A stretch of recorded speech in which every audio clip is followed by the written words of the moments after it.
जय श्रीराम भाव होता आज सकाळ घालते लवकर. मग काय रिटर्न मी निघालो होतो ऑर्डरवर. तेवढ्याच घरच्यांनी सांगितलं होतं आपल्याला काम. गेलो होतो किराणा दुकानात, थोडं सामान आणून दिलं. तर मग आलो होतो आपल्या लोकेशनवर. मग इथं करायचं होतं आपल्याला बलून डेकोरेशन.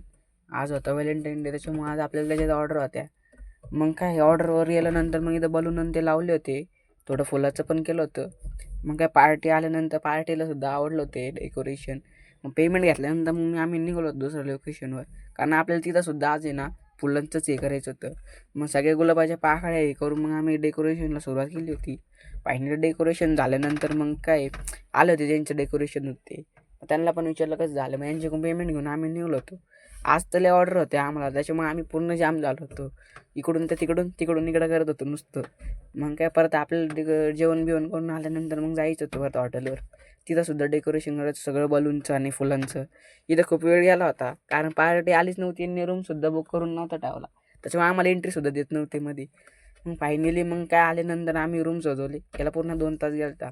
मग आलो होतो ऑबरावंड्याच्या तिथं वडापाव खायला संदेश नाश्ता सेंटरमध्ये. त्याच्यानंतर आम्ही निघलो होतो लाईट डेकोरेशन करायला. मग पोचलो होतो हॉटेलवर. इथं रूमची की भेटल्यानंतर आम्ही केलं तिथं डेकोरेशन. इथं खूप वेळ गेला होता कारण एवढं मोठं डेकोरेशन करायचं होतं.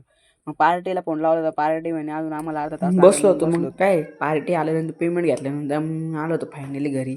आज ऑफरचा पहिला दिवस होता, एकदम खूप भारी हा दिवस गेला होता. ब्लॉग आवडला असेल तर कमेंटमध्ये नक्की सांगा आणि फॉलो करून ठेवा बरं.